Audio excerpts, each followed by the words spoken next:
ছোটনদা লিডারশিপে আপনারা যে সংবর্ধনা প্রোগ্রামের আয়োজন করেছেন, আমাকে যে হিসাবে আপনারা সম্মানিত করলেন, আমি সত্যি খুব আপ্লুত।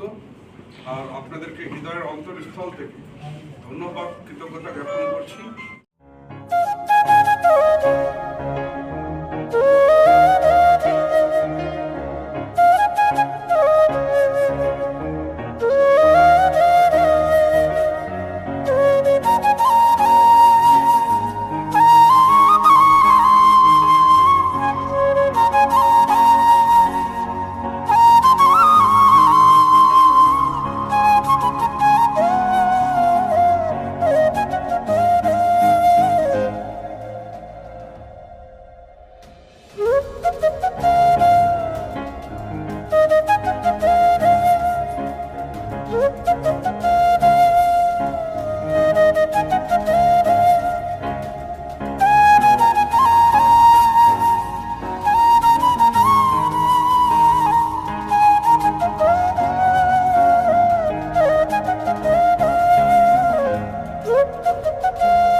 তিনি জনদরদী বিধায়ক কৃষ্ণ কল্যাণী। তিনি হলেন জননেতা। মমতা বন্দ্যোপাধ্যায়ের আশীর্বাদে তিনি এবারে তৃণমূল কংগ্রেসের টিকিটে জয়ী হয়েছেন রায়গঞ্জ থেকে, যাকে ঘিরে দলমত নির্বিশেষে আজ রায়গঞ্জের মানুষ পরিতৃপ্ত। আজ সমস্ত মাদার ও শাখা সংগঠনের পক্ষ থেকে তাকে দেওয়া হচ্ছে শুভেচ্ছা বার্তা। আজ রায়গঞ্জ ব্লক 2 নম্বর তৃণমূল কংগ্রেস কমিটির পক্ষ থেকে কৃষ্ণ কল্যাণীকে সংবর্ধনা দেওয়া হলো। রায়গঞ্জে গীতাঞ্জলি হলে সংবর্ধনা প্রদান করা হয় তাকে। উপস্থিত ছিলেন বিধায়ক কৃষ্ণ কল্যাণী, উপপৌর প্রশাসক অরিন্দম সরকার, মহারাজা এলাকার তৃণমূল কংগ্রেস নেতা উত্তম চ্যাটার্জি সহ অন্যান্যরা। আজকে রায়গঞ্জ ব্লক 2-এ ছোটন চ্যাটার্জির নেতৃত্বে আজকে আমাদের তৃণমূল কংগ্রেসের কর্মীরা এখানে সংবর্ধনার অনুষ্ঠানের আয়োজন করেছিলেন। আজকে ওনারা আমাকে সম্মানিত করলেন।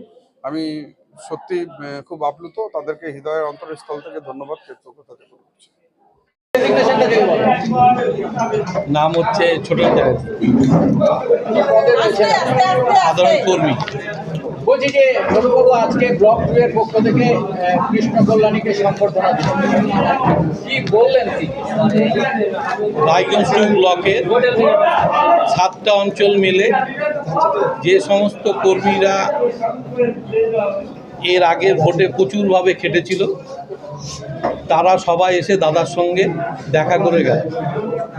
দাদা এতে প্রচণ্ড খুশি হলেন এবং বললেন আপদ বিপদে তিনি পাশে আছেন। আমরা চাচ্ছিলাম যে আমাদের একটা ছাতার তলায় আমরা যেন থাকতে পারি। আমরা টোটাল 7টা অঞ্চলের পরিবাররা দাদার কাছে সেই জন্যই ছুটে এসেছি। দাদা বলেছে আপদ বিপদে উনি আমাদের পাশে থাকবেন। তো এটা সবার জন্য আমাদের একটা বড় পাওনা যে 7টা অঞ্চল মিলে একটা মহারাজাতে ব্লক হোক, এটা আমাদের প্রধান দাবি। আমরা আশা করছি দাদা এই কথাটা বিধানসভাতেও বলবেন, এমনকি ব্লকটা আমাদের মহারাজাতেই হবে।